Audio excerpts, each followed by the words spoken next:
Então, bom dia para vocês. Espero que estejam todos tranquilos, todos bem, porque nossa vida está corrida, nosso dia a dia está sendo totalmente diferente da nossa rotina diária. Nós vamos trabalhar hoje, o segundo reinado, a questão da economia no segundo reinado, certo? De economia no segundo reinado, então nós vamos falar a respeito do café, tá? Como principal produto da nossa economia. Nós vamos falar também de outros produtos da nossa economia no período. Ontem, nós falamos a respeito do segundo reinado, das questões internas e as questões externas. Questão interna, nós falamos da estrutura dos partidos que compunham a estrutura política dentro do Brasil. E dentro dessa estrutura, nós temos a questão dos liberais e dos conservadores. Depois nós falamos a respeito da política externa, a intervenção do Brasil no Uruguai e na Argentina.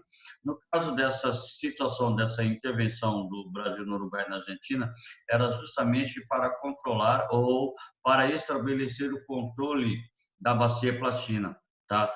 O controle da navegação na bacia platina, ou seja, pegar e entrar livremente no Rio da Prata, subindo até as províncias do interior. No caso do Brasil, queria chegar até o Mato Grosso navegando pela bacia platina, tá? E não queria pagar impostos. O importante para a gente saber é isso, que a livre navegação na bacia platina deixava livre a taxação de impostos dos países que estavam relacionados a essa ideia. Tá?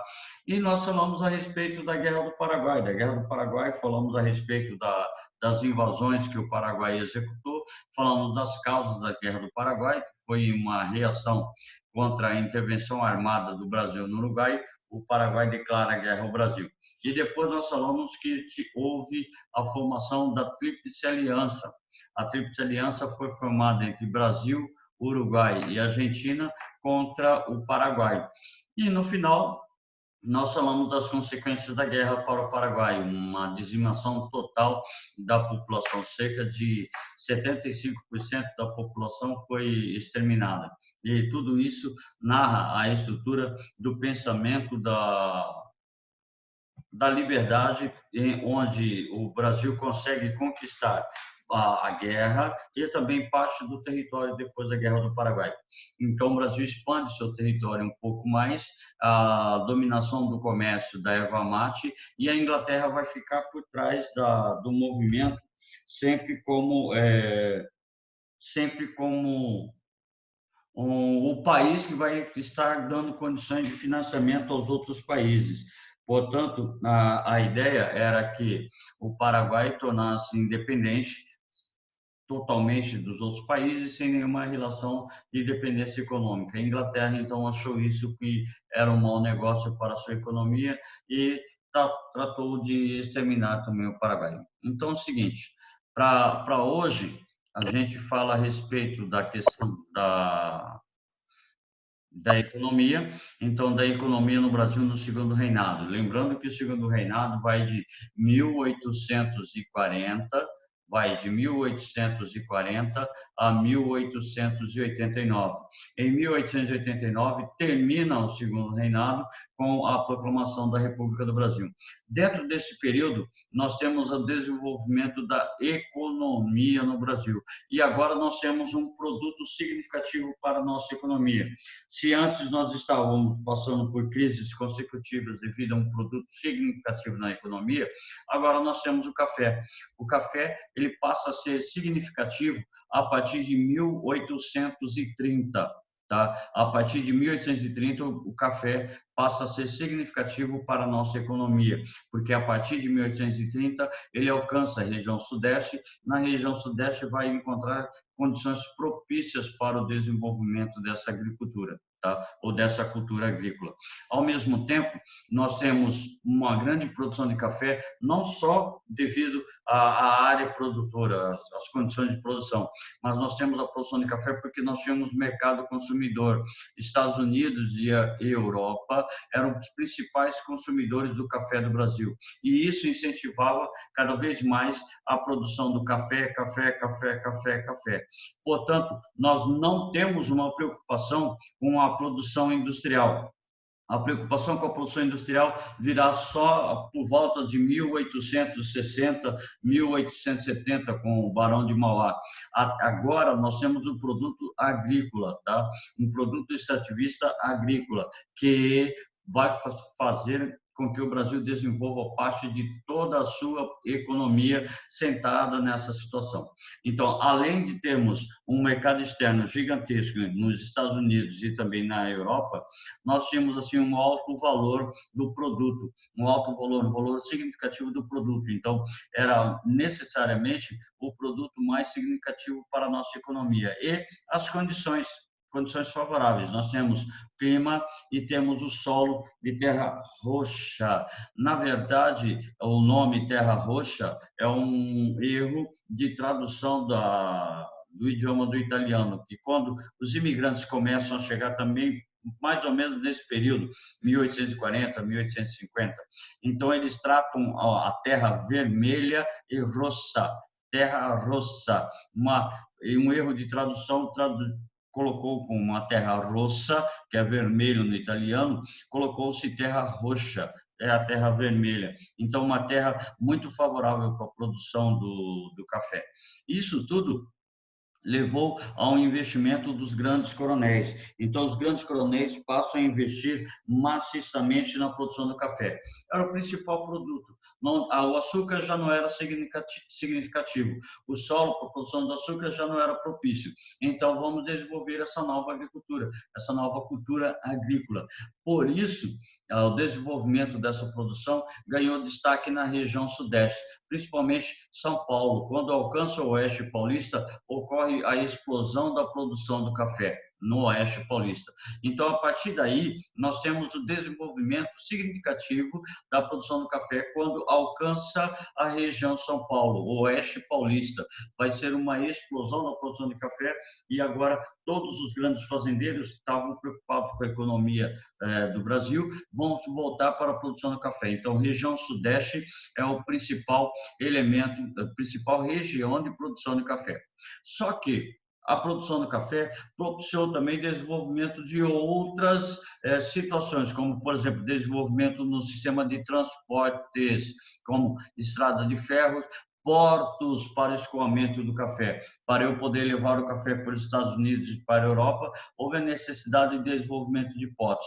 E da área de produção de café, houve a necessidade do transporte até esses portos para poder levar para a Europa, levar para os Estados Unidos. Então, o Brasil passa a construir estradas de ferro e portos para o escoamento do café. Então, o café ele começa a desenvolver a estrutura comercial, a estrutura do sistema de transporte do Brasil e também das comunicações, no caso, o telégrafo e também o telefone, a expansão das linhas telegráficas e décadas depois a questão do telefone, mas bem depois do telefone, principalmente a partir de 1840, nós temos o desenvolvimento das linhas telegráficas pelo Brasil, mas essas linhas telegráficas elas ficaram centradas principalmente em São Paulo, Rio de Janeiro e Minas Gerais, onde a produção do café era mais significativa. As outras regiões,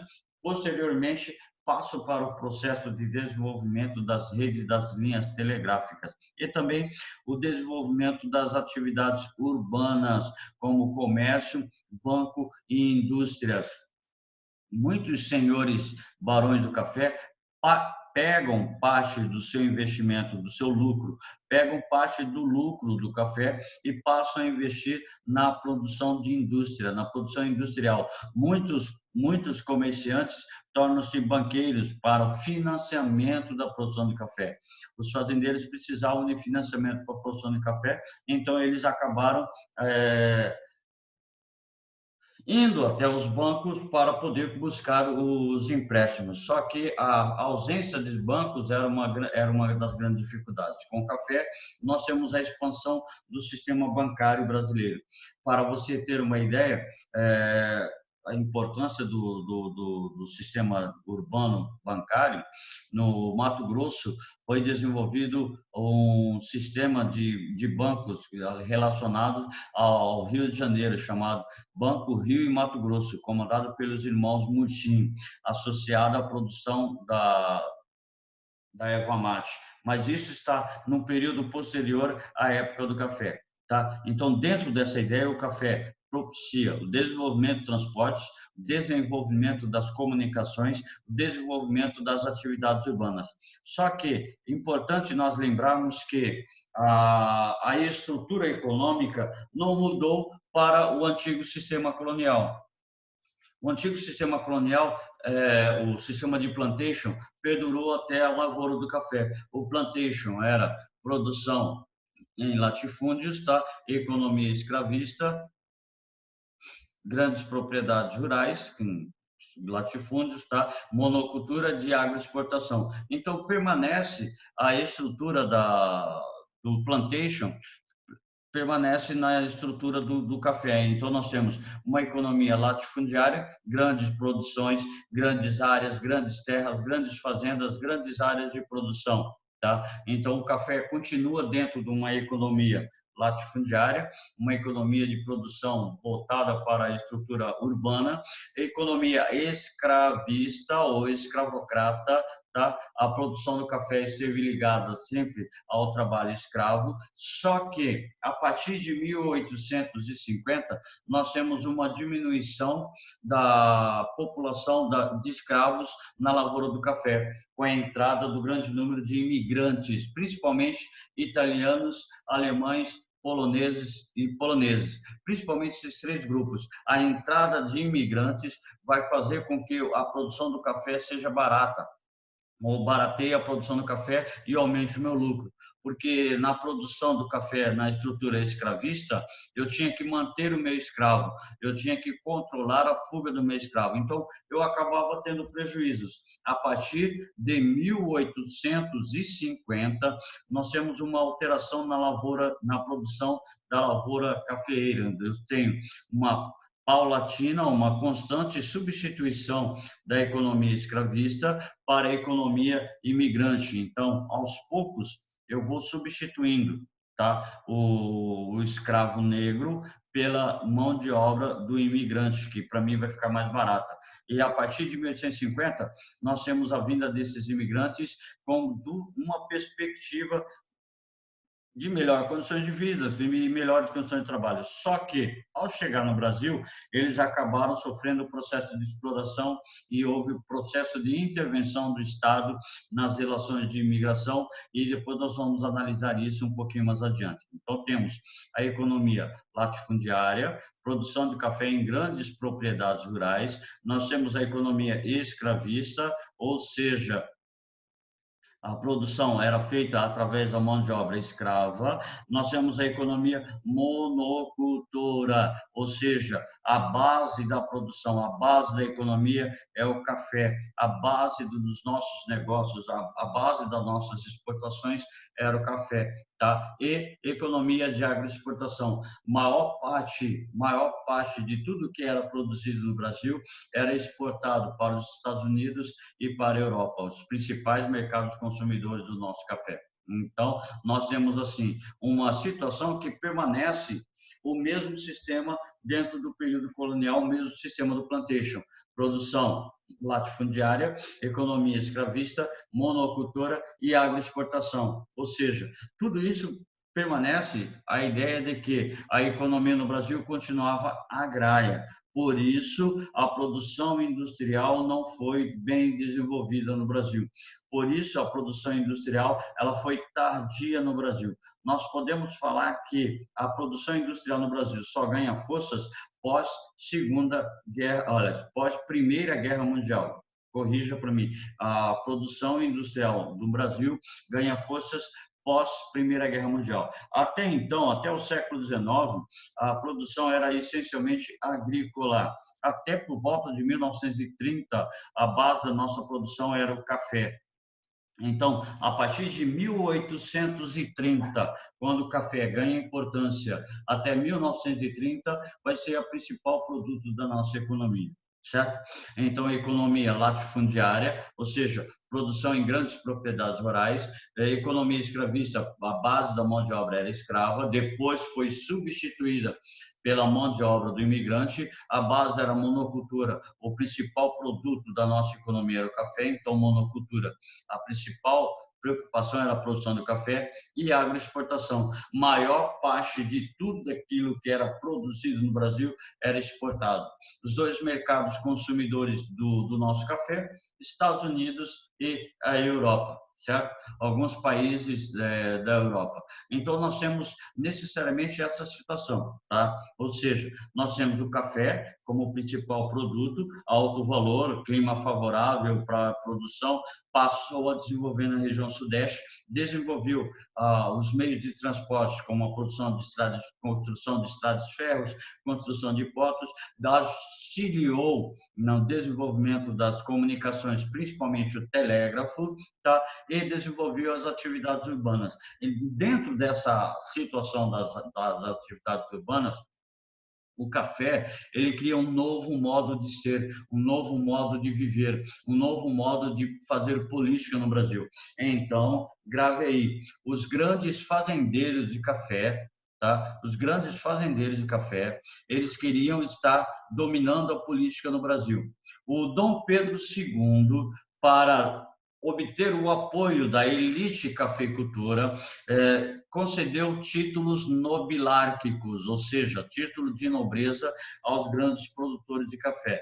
Se você fosse um grande produtor de café, um grande senhor, um grande fazendeiro, você receberia o título de barão do café, ou seja, você passaria a ter um título de nobreza. Barão do café era o grande produtor do café.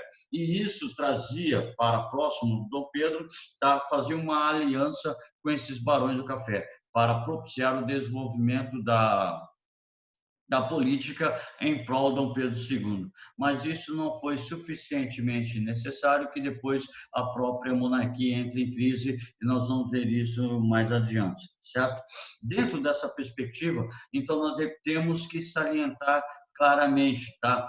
Vale do Paraíba, tá? Vale do Rio Paraíba. Aqui nós temos Rio de Janeiro e São Paulo no Vale do Rio Paraíba. Então, a partir da chegada do café, a partir da chegada do café no Vale do Rio Paraíba do Sul, nós temos o desenvolvimento da primeira zona de cultivo. Então, temos a primeira zona de cultivo desenvolvida no Vale do Rio Paraíba do Sul, tá? Ali foi o início do final do século XVIII. Lá no finalzinho do século XVIII começa a produção de café nessa região. Só que o café vai ganhar forças somente quando alcança a região oeste de São Paulo, toda essa região oeste de São Paulo. Então, expansão da produção cafeeira, conforme nossa legenda, para o oeste de São Paulo. Aqui foi a primeira zona de produção, a primeira área de produção.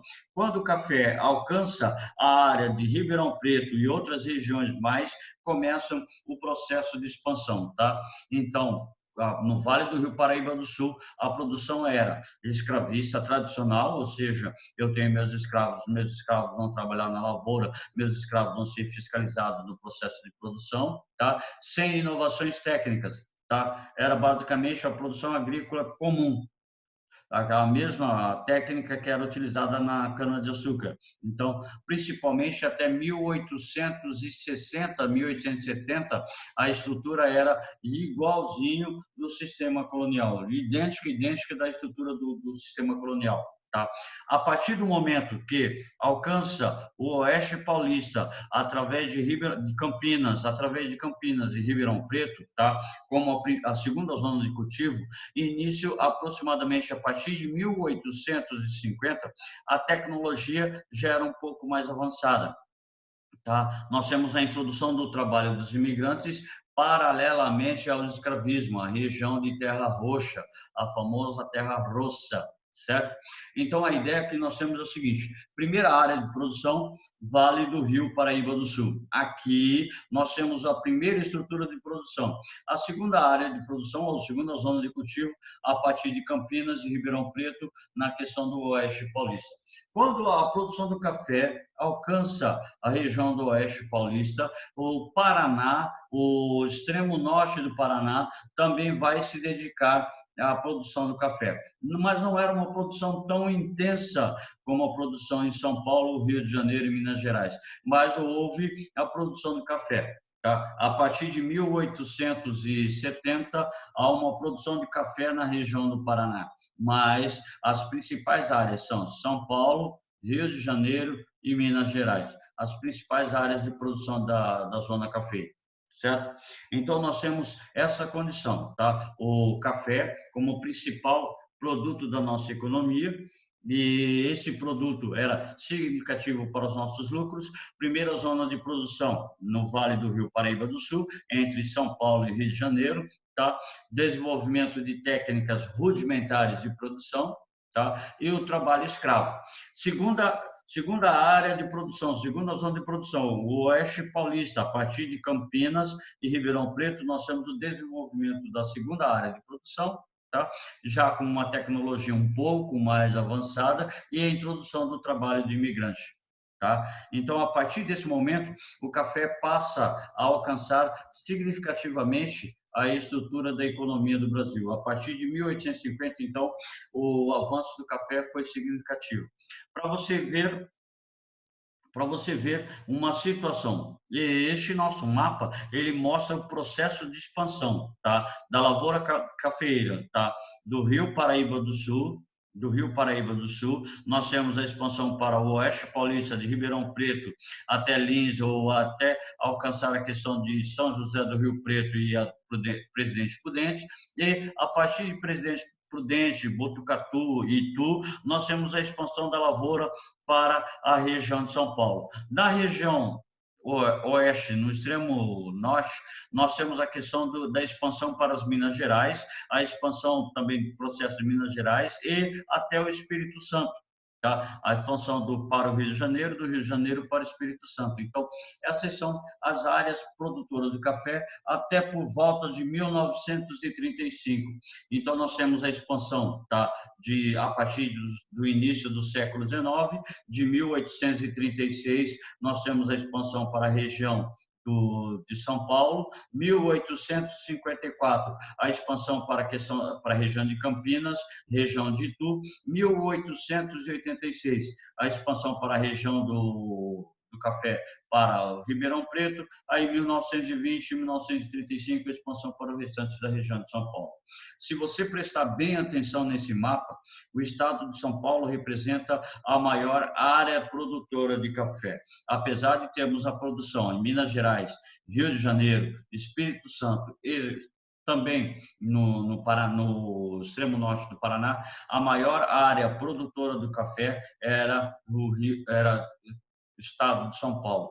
Então, isso foi significativo para o desenvolvimento também da política do Brasil. A política, os barões de café, principalmente os barões de São Paulo, os barões de Minas Gerais, eles dominavam a estrutura política no Brasil. E depois, mais para frente, nós vamos chamar de República do Café com Leite, uma aliança entre São Paulo e Minas Gerais, os produtores de café e os produtores da agropecuária na região das Minas Gerais, que vão dominar a economia e a política no Brasil.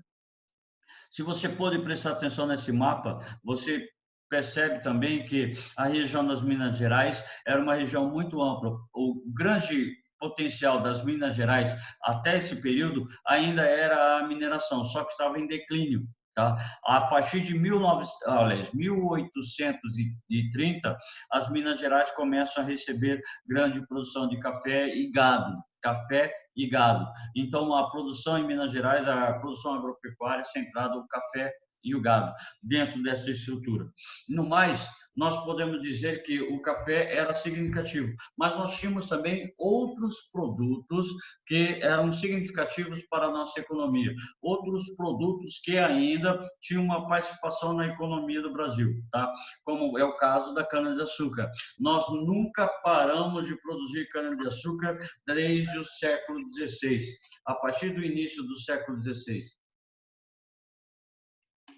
Lá no século XVI, nós iniciamos a nossa produção de açúcar. A produção de açúcar teve seu auge e a sua decadência. Mesmo na sua decadência, o Brasil nunca parou de produzir açúcar, sempre continuou produzindo. Claro que em larga escala, como é o caso do século XVI até o século XVII, e em pequenas outras escalas a partir do século XVIII, século XIX. No século XIX, nosso açúcar tinha uma certa importância interna, mas para o mercado externo ela não tinha um grande poder significativo devido à concorrência, principalmente com a produção holandesa ainda, a produção holandesa do chamado açúcar de beterraba, onde a Europa também produzia e os holandeses passaram a produzir. E lembre-se que lá atrás, lá no século XVII, os holandeses foram expulsos do Brasil e passaram a produzir a cana-de-açúcar na América Central. Tá? Aí nós temos um destaque para Cuba. Tá? Em 1860, os engenhos que estavam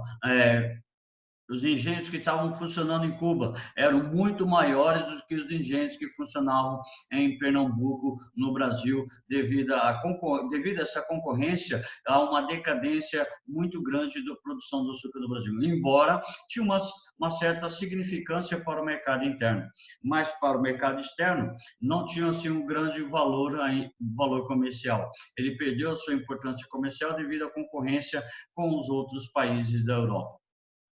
Além disso, nós temos outros produtos significativos, como o algodão, tá? Tá? E a borracha. O algodão passou a ser importante entre 1861 e 1865. Traduzindo, nessa época, os Estados Unidos estavam passando pela chamada Guerra de Secessão, e isso prejudicou a produção de algodão lá nos Estados Unidos. Então, eles passaram a comprar algodão do Brasil. Então, a partir de 1861 até 1865, a base da produção do algodão brasileiro era para a indústria têxtil norte-americana. Nós produzíamos algodão e exportávamos para os Estados Unidos, tá? Além do algodão, outro produto que estava ligado diretamente à economia norte-americana era a borracha, tá? Principalmente na região do Amazonas e do Pará. Importante a partir de 1880, já quase no final do século XIX. Ou seja, 1880, para atender a indústria automobilística norte-americana, que estava em pleno desenvolvimento. No caso, o Brasil vai apenas fornecer produtos para a indústria norte-americana. E já um detalhe aqui, a produção de borracha no Amazonas e no Pará, um pouco mais adiante, vai ocasionar uma disputa entre os fazendeiros bolivianos e os seringueiros do Brasil. Resultado disso vai ser a anexação do Acre pelo Brasil. Nós vamos ter o chamado Tratado de Petrópolis de 1902, onde o Brasil vai adquirir o Acre para evitar os confrontos entre os seringueiros e os fazendeiros, tá? Seringueiros e os fazendeiros bolivianos. Um pouco mais adiante nós vamos analisar essa ideia. E nós temos também o couro e peles e também o fumo. Couro também para atender a indústria automobilística norte-americana, as peles para fazer roupas, tá? E o fumo, tabaco, também era um produto significativo. Antes, ele fora utilizado como uma mercadoria de troca para adquirir escravos na África. Agora, o fumo vem a partir do momento que os indivíduos passam a consumi-lo como um produto assim, de luxo. Tá? Consumir o fumo assim, era praticamente um artigo de luxo nas grandes rodas das sociedades da economia mundial. certo? Aqui a estrutura dentro do segundo reinado, tá? A estrutura da produção, ou seja, o balanço econômico do segundo reinado. A exportação de café de 1851 a 1881, tá? Em, mil, em 1851, o café representava 49% das nossas exportações. Tá? Em 1881, o café já representa 61% das nossas exportações. Então, dentro desse período, nós temos uma evolução da produção do café e também uma evolução nas exportações, uma evolução na nossa economia. Do outro lado, nós temos a cana-de-açúcar, tá? O algodão, o café, couros e peles. Você pode perceber que há um declínio de 1821 até 1831, nós temos um declínio, tá? Um declínio da produção da cana-de-açúcar, tá? E esse declínio se dá, claro, ao processo de concorrência que nós temos em relação à estrutura do café, tá? A estrutura, a concorrência externa, tá? A cana-de-açúcar, mas nós temos um aumento significativo da produção do café. Tá? Enquanto os outros produtos estão em queda, o café está em processo de ascensão contínua. Tá? Mais abaixo, os produtos secundários, como borracha, fumo, erva mate, que também passou a ser significativo a partir do final da Guerra do Paraguai, e o cacau. Então, nós temos, assim, destaque para a borracha, tá? Destaque para a borracha, a produção do látex. Destaque para a borracha, principalmente porque a borracha atendia à indústria automobilística norte-americana, tá? O nosso café atendendo o consumo norte-americano e europeu e a nossa borracha atendendo diretamente a indústria automobilística norte-americana, certo? Então, dentro disso tudo, nós temos ainda a estrutura industrial. Por favor, tá? A indústria no Brasil, ela foi desenvolvida através do capital particular, não tão desenvolvida, tá? O início da industrialização deu-se a este indivíduo chamado Barão de Mauá, tá? Ou Irineu Evangelista de Souza, Barão e Visconde de Mauá. Tá? Ele pegou os investimentos que ele tinha feito no café, ele pegou os lucros que ele havia feito no café e investiu na produção industrial. Tá? Em 1844, houve no Brasil a chamada publicação da Tarifa Alves Branco. Tá? A Tarifa Alves Branco, ela acabava com o protecionismo dos produtos importados. E traduzindo, tá? A Tarifa Alves Branco, então, ela aumentou as tarifas dos importados, ou seja, quem quisesse comprar produto importado ficaria mais caro que o produto nacional, tá? Aumentou a arrecadação para o Estado Nacional e estimulou um estímulo involuntário para a indústria nacional, tá? Só que a ideia disso tudo ainda estava voltada para a estrutura do tráfico negreiro. Só que a partir de 1850, a Tarifa Alves Branco também pregava o fim do tráfico negreiro, porque a partir de 1845, a Inglaterra publica a primeira lei abolicionista, a chamada Lei do Bill Aberdeen, tá? Que ela proibia o tráfico internacional de escravos. E no Brasil também a ideia de libertar os escravos para liberar os capitais, ou seja, os escravos negros deveriam consumir os produtos industrializados. Então, a indústria brasileira foi propiciada pela Tarifa Alves Branco, gravem isso, ela foi propiciada pela Tarifa Alves Branco, que incentivou o processo da indústria nacional. Só que o Barão de Mauá, ele sofreu condições assim de concorrência com a estrutura externa, concorrência com a Inglaterra. Então, olha só, o mercado, a indústria voltada para o mercado interno, o bens de consumo não duráveis, tá? E principalmente na área do setor têxtil, tá? O surto industrial que não alterou a estrutura econômica nacional, ou seja, os produtos importados, os produtos ingleses continuavam chegando no Brasil mais baratos e com maior qualidade. Então, era, sim, praticamente não havia como concorrer. E faltou também apoio do governo na produção. Então, motivo do fracasso de Barão de Mauá, tá? Falta de apoio do governo, sabotagens, ou seja, os ingleses sabotavam muitas fábricas de Mauá e a concorrência inglesa. Então, necessariamente, a estrutura econômica no Brasil na era industrial, ela foi rápida, não foi assim superficial, porque o capital não foi suficiente para controlar a estrutura econômica nem para a produção. Certo? A nossa próxima aula, nós vamos ver a questão da sociedade do Brasil, a Revolução Praieira, a última revolta liberal dentro do segundo reinado, até antes da proclamação da República, e nós vamos falar sobre a questão militar, a questão religiosa, a questão escravista, sobre o processo de libertação dos escravos. Tá? Então, em relação a isso tudo, tá? Nós estabelecemos a ideia de que o segundo reinado é recheado de grandes coisas, e o segundo reinado é o período assim mais extenso para a gente poder estudar, ok? No mais, a nossa aula era resumida para basicamente essa estrutura. Conseguimos fechar até a era Mauá, ou o período da indústria no Brasil, tá? Se alguém tiver uma pergunta, pode se manifestar nesse exato momento.